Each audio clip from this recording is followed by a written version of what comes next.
about this area. I'm very much an optimist about food. When I look at the food world, what I see is a kind of bundling of food and complaining. People love to complain about food. So you look at most books on food, like Fast Food Nation, or you look at Morgan Spurlock, there's no end of things that people complain about with food. So it might be genetically modified organisms. If you're reading Mark Bittman, it might be that too many people are eating too much food. It might be fast food, or people might be complaining that we actually transport in food from other places, believe it or not. So these are the people I call the food snobs. And the purpose of An Economist Gets Lunch is to put forward a different vision, a more optimistic vision, a more capitalistic vision, I would say. But most of all, a vision rooted in food as being a popular art, a commercial art, something competitive, a vision that individual consumers are often the source of good innovation, not just government, and really trying to unbundle food and complaining. I think food is something we should celebrate, and commercial food is arguably mankind's single most important invention. If you think even at the very beginning of the 20th century, most Americans basically lived on farms. Today, what is it? 2% of the labor force works on farms. Because of food productivity, we have basically everything else that we have in modern life. So this is to be celebrated. Genetically modified organisms, there's very strong evidence they're just flat out a good thing. There's not serious evidence that they've caused significant problems, health, environmental, or otherwise. If anything, they've improved the environment. The data seem to indicate that the so-called obesity epidemic has peaked. And besides, the people least likely to be obese typically are foodies and the well-educated. So the way to attack that problem, I would say, is by educating people about food, not trying to control their behavior. There's a lot of evidence that transporting food does not take up much energy. I do think there's a serious case for, in some way, using your private food life to improve the environment. But what the data indicate, by far the most effective thing to do is simply eat less meat. You don't have to become a vegetarian, just eat a bit less meat. That will have more positive impact than any other food decision you can make. Also, if you care about climate change, just eat less meat. Cows burp and fart. The energy consumed by bringing in grapes from Chile on a boat, it's very small. It can be more environmentally efficient than having a local farmer get in his pickup truck. There's some things when you fly them in, it's inefficient, but overall, distance is not the enemy of a sound environment. Distance is international trade. It lowers costs.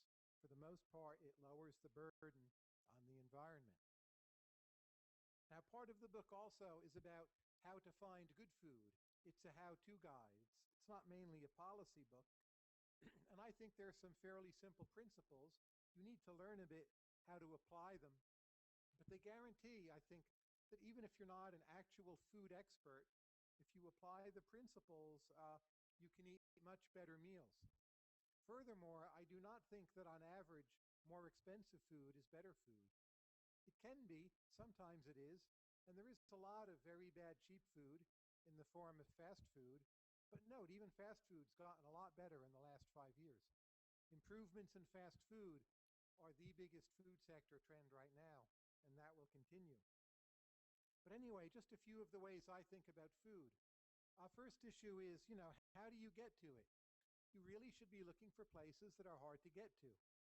If it's too easy to get to, something is wrong. Let's say you're walking down the main aisle of a mall, or you're walking down Fifth Avenue in New York or Broadway. That food is easy to get to. It's usually good enough. It may not be terrible. It's got to serve a lot of people, but they're paying a high rent. They've got to do high turnover. It's not really that specialized. What you want are things that are weird or esoteric or a small number of dishes or for a small number of customers, and those are places that are hard to get to. So if you find when you go out to eat, you keep on getting lost, this means you're on the right track. Question I'm emailed the most often. I despair when I get it. People ask me, I'm looking for somewhere really good to eat right by a metro stop. This is now more possible than it used to be, but basically being right near a metro stop is a bad sign. It's changing actually in Clarendon. There are some better places, but still, best places, the best bargains are hard to get to. Here's another way to think about food. We're in the United States. It's a big country. We're great at long-distance, large-scale logistics, right? We're the country of Walmart. A lot of foodies think that's bad news, but I say use it to your advantage. We're also a nation of immigrants. We're a nation of talent. So if you're looking for a dish that is based on like the perfect raw ingredient, like you go to Italy, they serve you a plate. There's a tomato, there's some olive oil. Like that's it. It's awesome. It's wonderful, but you're in the wrong country for that. If you can get that here, if it's going to be good, it probably costs a lot of money. Fancy chef, flown it in, whatever. The American genius in food is combining ingredients in creative ways, often done by immigrants. That's what this country is. Those are our strengths in every other area. Like think about Google. Google's a great company. It's like immigrants combining mathematical ideas in new ways. We're good at that. We're good at that when it comes to food. So go to a Bolivian restaurant. Don't order the plain steak. That'll be like okay.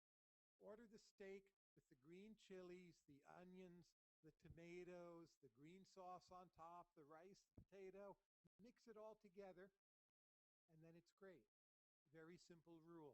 Do not order dishes which rely on ingredients quality. Order dishes which rely on human creativity. Key question, maybe the most important question. I don't even like to talk anymore, like what are the good restaurants when I can avoid it. It's really a question like how do you get the good dishes? Most ethnic restaurants have some really good dishes, and most dishes in ethnic restaurants, including my favorites, maybe 2/3 of them are just average or mediocre. So there's just an art to ordering. Now, if you know what are the best dishes, or you could check my food guide, great. But what if you don't know?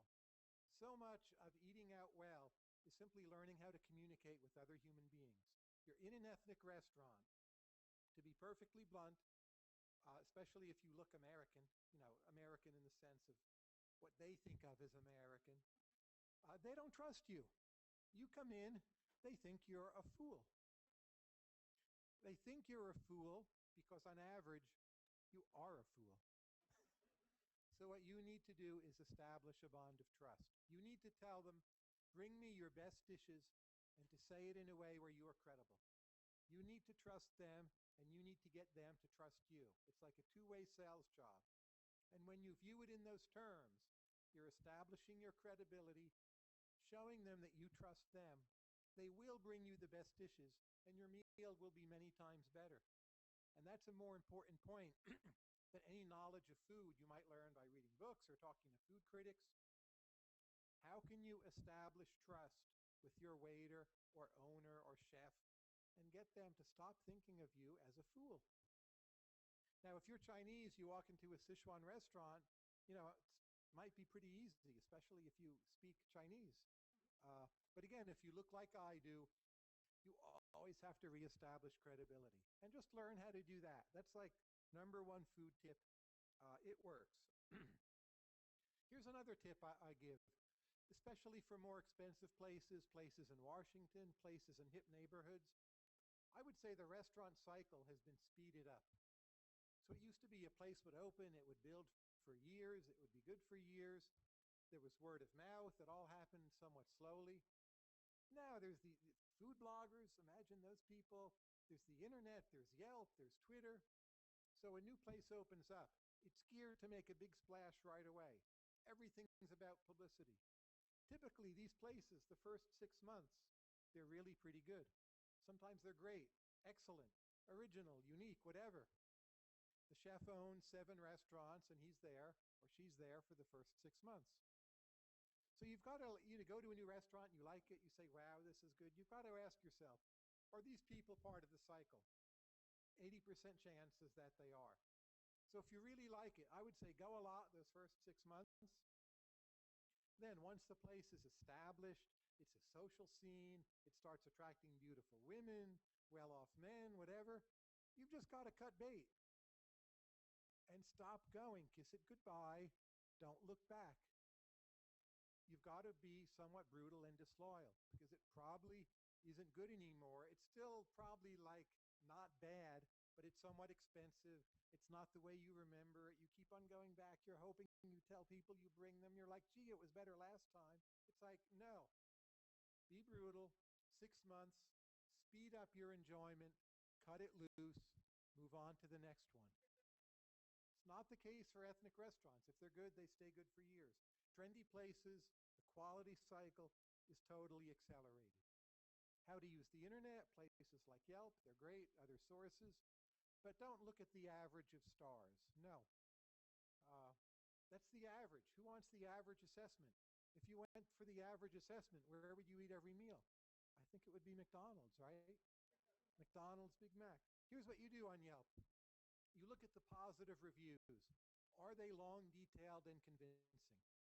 If they are, it's a good place.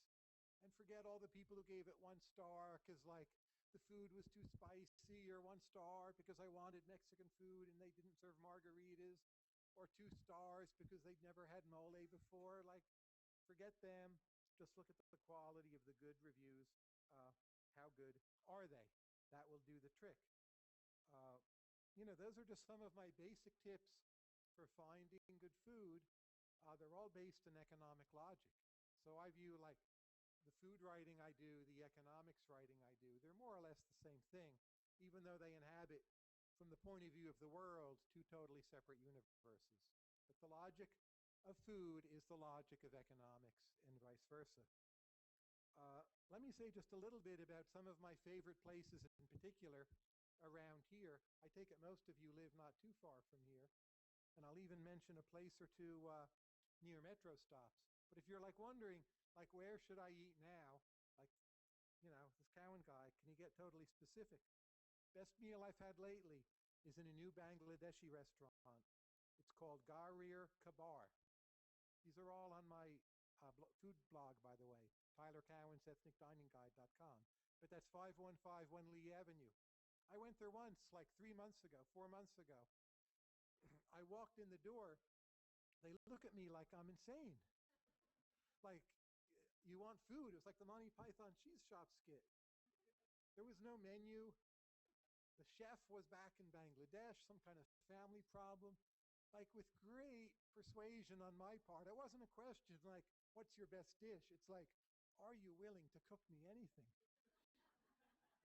Finally, they cooked the biryani. Best biryani I've ever had in the U.S. But that was all they could do. I went back this last weekend. We went in a group of 4, did the old song and dance. We trust you. You must trust us. Please bring us your best things. We had like an 8-course meal, $30 a head. Every course was incredible. We loved it. I'm dying to go back. Every course was original. There's not that much Bangladeshi food around here. It wasn't just, repeating Indian dishes. Great place. That's my #1 pick right now. Another place, like really right around here and really right by a metro stop, but they have a hidden menu. It's called Hunan Delight. You get out of Boston Metro, it's right across the street, like right across, like 20-second walk. It looks terrible. It does everything wrong. It has every mark of a bad American Chinese restaurant. And it is a bad American Chinese restaurant.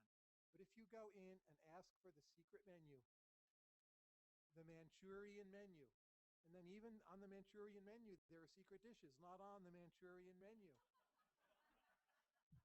That is a great meal. And you need to go in a group, get a bunch of things.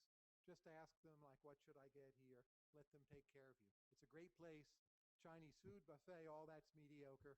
Don't let it scare you off. If you can't get the secret menu somehow, just like walk out and leave. It's interesting, this escalation of the secret menus. Another favorite place of mine, it's called Bangkok Golden. It's a Thai restaurant at 7 Corners. Like the Thai food on a scale of 1 to 10, maybe it's 5.5. I mean, it's not bad. I think it's good. It's maybe above average. But their best food is Laotian. Tremendous Laotian restaurant. And really cheap. So if you go there, well, at first it was a secret menu, and you had to know to ask. 90% of the people got the Thai food. So people who knew got Laotian. Over time, more people knew. Laotian food, the word spread. Now there's a double secret menu. There's a secret menu in Laotian, which is not really a secret anymore. And there's an extra double secret menu written only in Laotian. You need to ask for that menu. They don't want to bring it to you. Maybe there are Laotians in the audience, but there probably aren't too many. So they look at most of us and they think, you don't read Laotian. You must insist. Menu in Laotian. And then they bring it to you and just say to them, I want these. Make them bring you those dishes. And they will laugh and they'll think you're silly. You must hold your ground. That's one of the best places. The middling secret menu is still great. Thai food, okay. Middling secret menu, great. Super double secret menu, very great. I recommend there. In DC, more expensive, but Little Ciro, one of the best places in North America. It's fixed price. They don't take reservations. You have to wait in line, but it's absolutely tremendous. It's better than any other expensive restaurant in town. It's just one of the best places to eat right now in this whole side of the world. So go now before, I don't know what they'll do with it, but it can't last forever. You get many courses for what is kind of a fancy restaurant, not a lot of money. Around here, what's new? There's a new place just blocks from here. It's called Russ Ooze. What kind of appealing name is that? Russ Ooze, food. But it's R-U-S-U-Z, which is still like wacky. But you hear a wacky name and you think name is ugly, maybe the food is good. So Russ Ooze is Russian food and Uzbekistan food. So apply the logic of economics. Which is the appeal to the masses? Well, in relative terms in this country, it's like the Russians who are the masses, right? It's the Uzbekis who are harder to find. So of course that means the Uzbeki dishes are better. Just get the Uzbeki dishes. You'll see these Russian dishes on the menu, the familiar stuff. You know, the dumplings, the borscht, whatever, it's okay. I mean, it's fine, but don't go there for that. Hold your ground.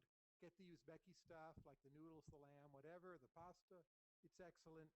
Only Uzbekistan restaurant around here, right by a metro, a few blocks from where we speak. If you're into gas stations, and I bet most of us are, if you drive a car, but in Maryland, R&R Taqueria, best Mexican food around by a long mile. It is served out of a gas station. It's 12 miles up Route 95. It's worth the trip.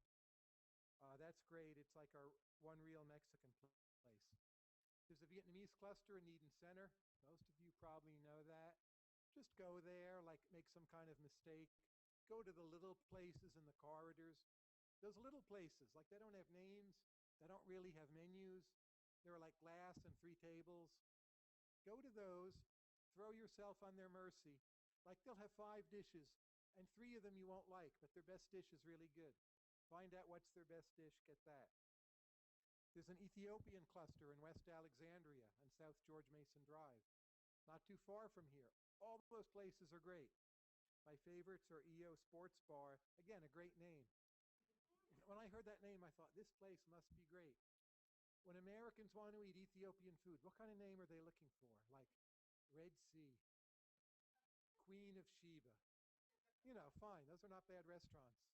But when it's EO Sports Bar, it's really for Ethiopians. Names you can't pronounce, names in tonal languages, names which indicate you'd never want to go there. For ethnic food, basically, that's a green light. Every Sunday on Route 50, a bit west of here, there's a few Bolivian food trucks.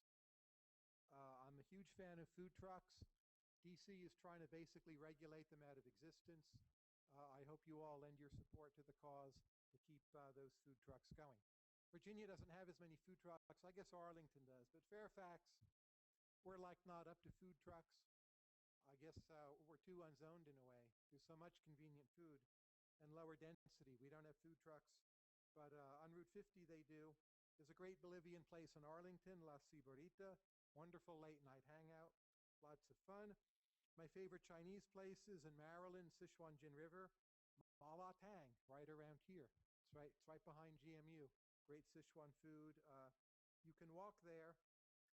Elephant Jumps for Thai is in Merrifield. And really a lot of good places. We live in a golden age of Northern Virginia, Maryland dining. 10 years ago, Maryland was better. Now Virginia's pulled away with the lead. It's not even close. Sorry if I'm offending anyone here, but it's true. We have now better for almost everything. Not Caribbean, not always Indian, but most everything else. There's a new New Orleans place like Cajun Place. You know, I saw the people here, one more page. It's a great bookstore. I just discovered it lately. I was astonished how good it is, and I hadn't known about it. It's off of Route 29, which is like food mecca. Route 29's everything great about Virginia. It's a total dump. Every site on Route 29 is ugly. When Route 29 becomes nice, it is time to leave this area because we will be boring. So like Clarendon is sort of priced out Vietnamese, priced out, you know, some of the lower income Latinos. But Clarendon is still diverse, still interesting, still has great food, great. But Route 29, it's like the bastion of diversity. And just like track that road, every year Route 29, you know, parts get better, parts get worse. But when you see it being gentrified, run the other way. But there's this place, they have New Orleans dishes and, you know, the crawfish, which they boil. And right next to that is one more page that makes for a great combined trip. So go there if you have the chance. And you can eat decent New Orleans food, but it's a great bookstore. Anyway, I'm about out of time. We have time for some questions. But those are just my basic points about, you know, food, capitalism, markets. We live in a great world. It has some problems. The biggest problem actually is how are we going to grow more food for poor people and get the price down? That's a real problem, not for like the people in this room, but for the world as a whole, for Africa, for South Asia, for other poorer parts. We need to get agricultural productivity up. We don't need nearly as much people complaining about, you know, individuals in the U.S. somehow doing this or doing that in a way which is maybe found to be unaesthetic. The real food problem is growing more, getting it cheaper. But if you live around here, you know, food's great. And those are just some of my core tips on how to find it. Anyway, thank you all for coming.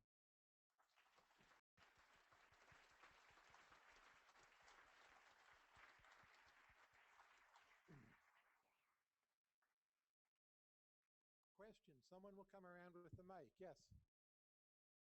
There's two of you next to each other, and if you go in order, we can economize on the mic. Thank you. The location you're talking about for the crawfish is called Chasing Tails. Correct. On 29. But my question is, what's your position on farm subsidies? My position on farm subsidies is very simple. There should not be any. We should abolish every dollar of them tomorrow. They do harm, not phase them out. Just get rid of them. They're counterproductive. They make food cost more. You know, there's a boom in commodity prices. If there was ever a time when farmers didn't need them, it's now. It costs taxpayers money, takes funds away from higher priorities. No good reason to do it. Behind you, there was a question. Yes? Your tip was to establish trust with these ethnic restaurants. What are some of the ways that you establish trust? Depends, you know, where exactly you are. But basically, for me, all of them mistrust me. When I go back, they know me, then it's easy. But to name something from their country, go a little prepared. I don't mean the capital city, but if you go to a Bolivian place, say something about Cochabamba. Or just show some knowledge of something. You go to a Sichuan place, say, I want the food the way you cook it in Chengdu. And if you can master the tones, I can't, you know, so much the better. Just try small things. They'll mostly work. If you see other patrons there eating the good stuff, you can point and say, serve me like you serve them, or serve me like you would cook for yourself. One thing I'll note is that if you're really persistent, it's actually the case that 85% of the Chinese restaurants in America are great, even though it seems like only a few are good. But if you demand to personally speak to the chef and you convince him you want like a real mapo tofu which doesn't really require good ingredients, and say, cook it for me like you cook it for you, cook it for me the way the staff eats it. Even like these horrible American Chinese, gloopy, sweet, salty, sugary, awful, cringe-inducing places, if you can whack sense into them, for you, for that one dish, they'll be like at least a B-plus Chinese restaurant doing mapo tofu. And almost any Thai place, you can talk into a better meal. Then there's other cuisines, like you look at something like Bolivian.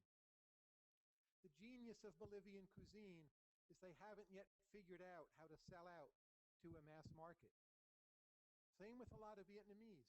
Like 20 years ago, people thought, oh, Vietnamese food is becoming popular, it's coming into Georgetown, whatever. Fortunately, that didn't happen.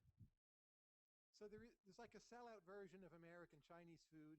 We're developing a sellout version of Thai food, which is too sweet and a lot of gloopy, like pad Thai. And some restaurants, Thai restaurants, you need to talk them out of that. But a lot of cuisines, they're so advanced, they haven't even figured out yet how to sell out. And you do that, you go to those places, then it's easy. You don't really have to talk them out of anything. Just order. Yes.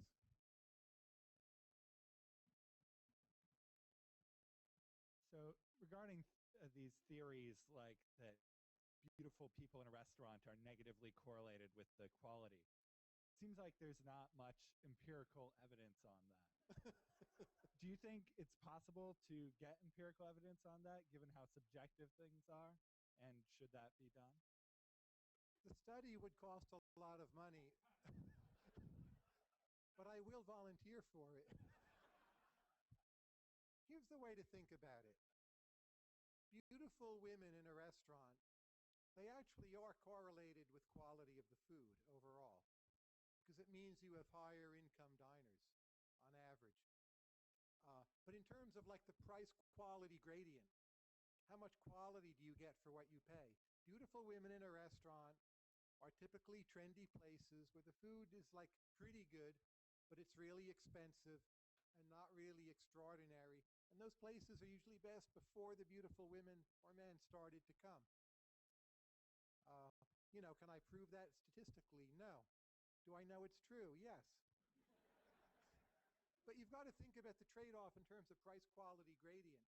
So if you're a billionaire and you just want like pretty good food for $70, by all means look for the beautiful women. And there'll be other advantages too. But you can do that for $70, and I can go my Bolivian route for $12, and actually I'll probably prefer my meal to yours.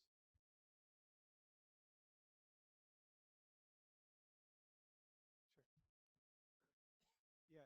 Does your approach change at all when you go abroad? Do you have any tips for that when you're in another country, for example? My book covers a lot of other different countries, and these things vary by country. I mean, of course, there are some countries where you cannot avoid restaurants with beautiful women, right? And what do you do then? So it depends where you are, but the notion that you should go to places which are hard to get to, that's true virtually everywhere. Knowing how to ask is true virtually everywhere. If you're somewhere where you're totally stumped, what you want to do is look to ask a male between the ages of 30 and 50 years old who has a job which requires him to work with a lot of transportation. This would include cab drivers, but also firemen, textbook salesmen, all kinds of jobs. Sort of middle-aged men, not too young, not too old. They go around a lot. Find one of them and ask them. Don't ask Concierge. It's all corrupt or they don't know. But find like a 38-year-old male who gets around a lot and ask that person where to eat. In most countries, that's your best bet. If Yelp can help you out, fine. If you interpret the reviews correctly. So it depends where you are. If you're in somewhere like Italy, I would just say, look for trattorias. It's hard to go wrong. Worst food in Italy, it's in Rome, Florence, and Venice, which can be pretty dismal. Everywhere else is awesome. You hardly even have to try. Food stalls are usually great. I love Singapore, love India to eat. I love roadside food in Mexico. It's a lot of good stuff out there. I'd say most countries are actually easier than the U.S. U.S. is like big and complicated and things are far apart. It's harder to find really good food here than in most countries on this planet.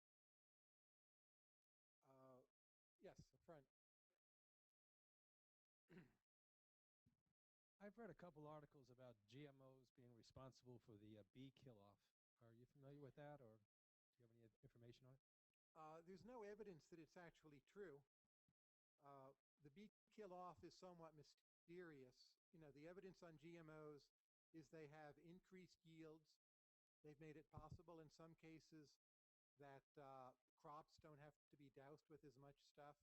They've lowered the price of food. The bee kill-off is a mystery, but there's not a serious research paper I'm aware of that ties it to GMOs. You find a lot of false claims about GMOs in the literature. It's an area where there's a great deal of pseudoscience. But if you read something like the National Academy of Sciences report on GMOs, it just says flat out, GMOs have had some benefits. They haven't created environmental problems. That's the state of science as we know it. Yes, also up front. Do you have any advice as to how to eat at a food truck and how to get good food from a food truck? I feel like you spend more dollars than at a restaurant to pretend like you're in Portland, and I haven't had a really good food truck experience. I live in Fairfax, which is even further west than Arlington. So what food trucks are most useful for is in urban areas where you have large numbers of employees, government-run cafeterias, and impossible restrictions on zoning. Now, what city might that be? That's D.C. I don't really track food trucks in D.C. Most of my meals I eat in Virginia or Maryland. I think food in the suburbs is a lot better. So actually, I'm much more of an expert on restaurants than I am on food trucks. But I think the way to find the best food trucks is to use the internet. Use Twitter, use Yelp, see what people say about food trucks, and try. But I actually myself, I don't need to eat at them very much because I'm ensconced out there in Fairfax, lower density. I have to drive east to Arlington really to even see a food truck. So I'm living in a somewhat different world. So on that, try the internet would be my main advice. And look for lines, of course. Yes.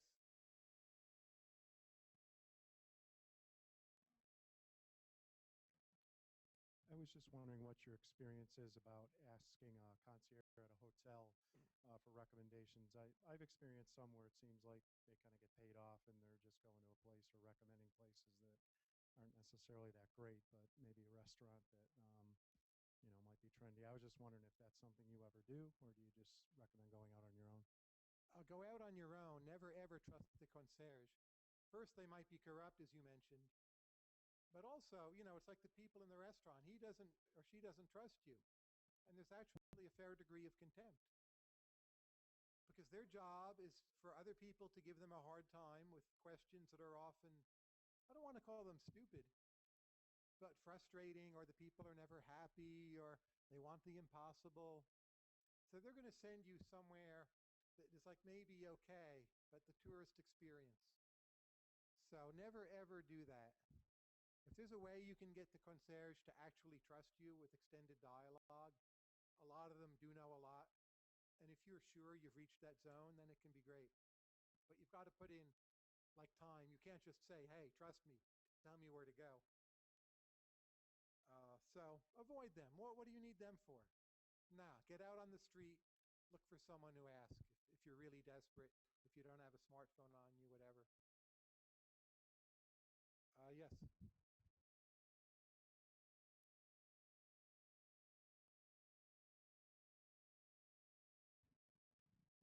I gather from your blog that you like food very, very hot. And putting your hands in putting yourself in the hands of a restaurant or the chef and so forth of an ethnic restaurant can really yield some very hot food. How do you avoid that if you can't take it? Well, I'm not actually that big an enthusiast of heat, although maybe I am, by some of your standards. So if I go to a Thai restaurant, for me, Thai food is the spiciest. Like you go to Thailand, they serve you some soup. It's like, uh-oh. You don't say anything. It's like putting a lit match to your tongue. And there's been plenty of food in Thailand that I just really can't eat. And I never asked for it spicy. And obviously, I don't look like I'm Thai. So if I go to a Thai restaurant here, and if they have 4 categories and the 4 is Thai spicy, I want level 3, which is pretty hot. So you could just say, like for Thai food, spicy but not Thai spicy. And they'll get that. Like they all know the phrase Thai spicy. And then what about other cuisines? From my point of view, none of them are really that hot. Like some things in Laotian are a bit like Thai, they can be hot. I don't know, do we have spicy food around here? Maybe in saying I don't see it, I'm betraying that I eat really spicy food, but I don't think I do. So you got to beware. It's often efficient to get your food spicier than you want it. Because if you tell them not too spicy, maybe what you mean is like downgrade from a 9 to a 7. But what they hear is downgrade from a 5 to a 2. And they lose respect for you, they lose trust, and even maybe a bit of contempt re-enters the equation. And even if you want 4, like it may be worth eating 6 to get the meal you desire. So you've got to calibrate. If a place knows you, great. But Thai food is where that's really an issue. And like really hot Thai food, I mean, I don't like it either. It's too spicy for me. Oh, yes, way in the back. Hi. So my wife and I, we like German food and beer. And recently, a friend of my wife's who lives in Munich invited us to come there for Oktoberfest this year. We were wondering, how do you eat well in a city when there's a tremendous number of outsiders who have kind of temporarily descended on the city, especially if you are one of the outsiders? That's tough. Of course, this will sound odd, but you want to avoid the beer gardens when you go to Munich for Oktoberfest. They're not bad. You'll get like decent Wiener Schnitzel there and the like. But Germany's a great food country. It's very underrated. It has a lot of great French food, good ethnic foods of many different kinds, although not too much good Chinese food. German food is excellent vegetables, very good meats. And if you get like, a Michelin guide, avoid the starred places. Just go to like a Michelin 2-forker, somewhere a little out of the way. You'll get a superb German meal, and the other Oktoberfest tourists probably are not going there. And you'll eat very well in Munich or, almost anywhere else in Germany. I would say look for quality of vegetables in Germany. They'll be correlated with other good things. Get a little bit off the beaten track. Use the Michelin guide, but not for the like fancy, super expensive places. Just like those moderate 2-forkers. Or get like Time Out Munich. Go to the newer places. They'll be very, very good. So, the beer garden, you can go there later. The Wiener Schnitzel in the Munich beer garden, it's actually still not that bad. As mass food goes, you could do a lot worse. Yes, in the front.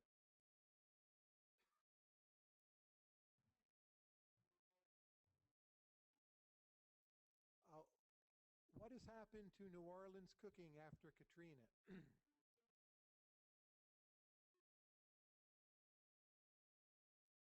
There's a lot of good food in New Orleans still. I think where and how you find it is changing. There's a lot of like new bistros springing up outside of the French Quarter that are really quite good and not necessarily that famous. The old standby places, I think, are on average getting worse. I think it's still a vital scene. You just need to mix up how you used to find things. Again, look for places out of the way. Avoid the French Quarter.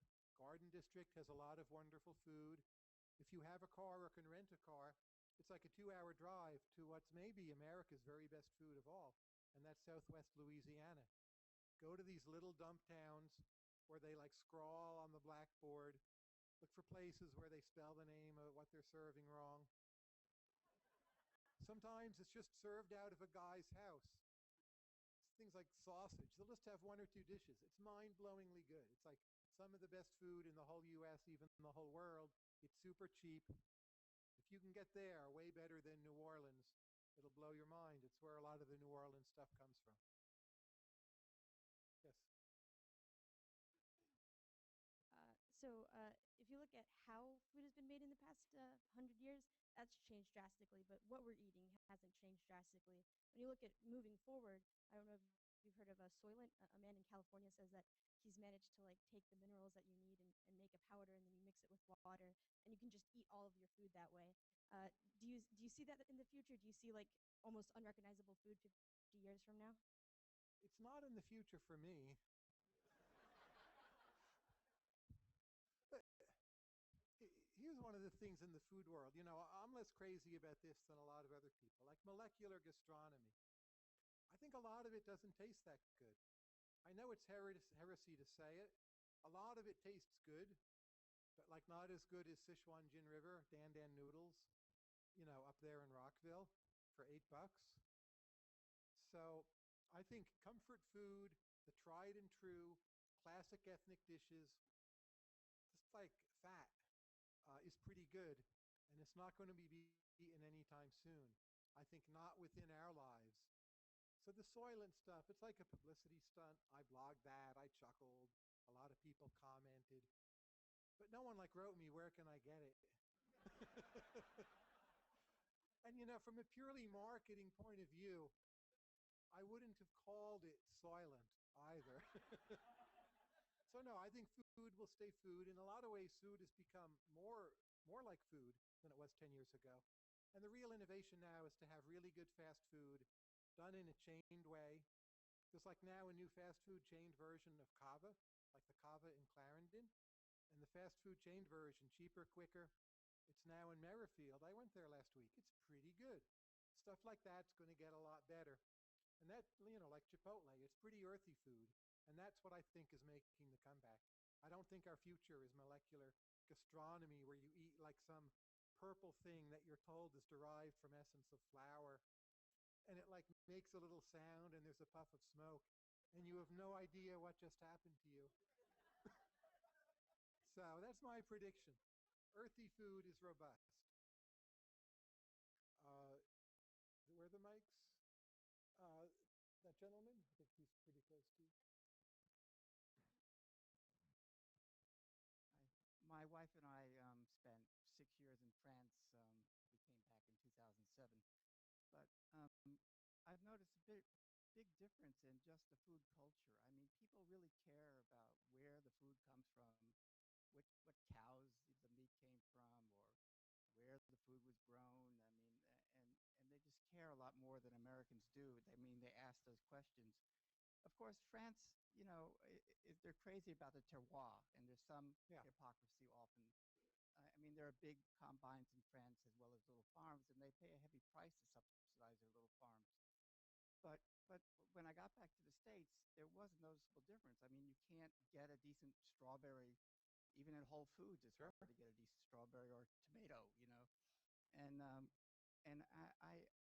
I'm puzzled by the evolution of food culture. It seems like it's hard to imagine America becoming as obsessed as the French by where something comes from or where your cow meat came from, and talking about that in the store. I just don't see that kind of change. The food's gotten a lot better. I mean, a lot more interesting.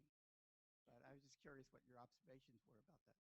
You know, I agree. I don't think we're ever going to do the French model, other than like eating a lot of French fries. It doesn't fit us culturally. We have too much big agribusiness. It's too big a country, and so on. But if you go to a lot of other wonderful food countries, you know, you go to Singapore, you go to most of Asia, no one there talks about terroir, whether in the French language or their own languages. They're obsessed with the quality of what you eat, but they're not like, oh, what province did it come from? How did they massage the cow? Or it's just like, how good is this? You know, this grandmother runs a food stall. She's awesome. Here's their best dish. So as food here continues to get better, I think we'll move much more in an Asian direction. The content of food, but I don't just mean the content. I mean how we think about food. Asian food is mostly served quite quickly, with exceptions, not as long Chinese banquet and all that. But there's tremendous quick food in just about every Asian country. And I think we will go that route rather than the French slow food, sit down, they like, you know, brought you the artichoke right from the field. Value of time's too high here. When are we going to get a decent, you know, selection of strawberries here? I mean, not soon, right? Netherlands does a wicked strawberry, so does France. We're far away from that. It's a shame. Like, I won't really eat a lot of stuff here because it just isn't any good. It doesn't taste like anything. What would it cost for us now to get better strawberries? I think we could get like French or Dutch quality strawberries at 2 to 3 times the current price. So you have to ask, how wealthy will we get before we, as some collective whole, say here in Arlington, are willing to pay that? It's not next year, but it's not 100 years from now. It'll happen, but it's a ways away. Yes, that gentleman? Hello, Professor. About GMOs, if how should societies, if they believe that there may be a risk, they don't know, from the long-term consumption of of GMOs, but they don't know. How should societies properly assess that unknown risk? You know, given that the only way to truly understand the risk is maybe if you take the plunge and actually, consume it over the long term. If a country believes that, or a society believes that, how do they properly assess that risk in deciding whether or not GMOs are right for them? And also, if you'll indulge me, I'm Chinese. My beautiful wife is Indian. If you had to give up one of those cuisines for the rest of your life, which one would it be?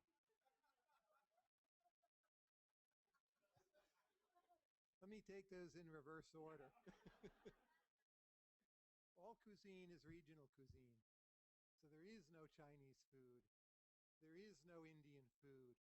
I would give them both up and have all the foods of the regions and be just as rich as before. But on GMOs and risk,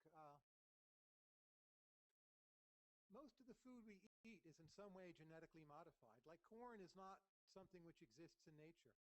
It was bred by basically Nahua farmers in central Mexico thousands of years ago, and they took a weed and they turned it into corn. So there's a lot of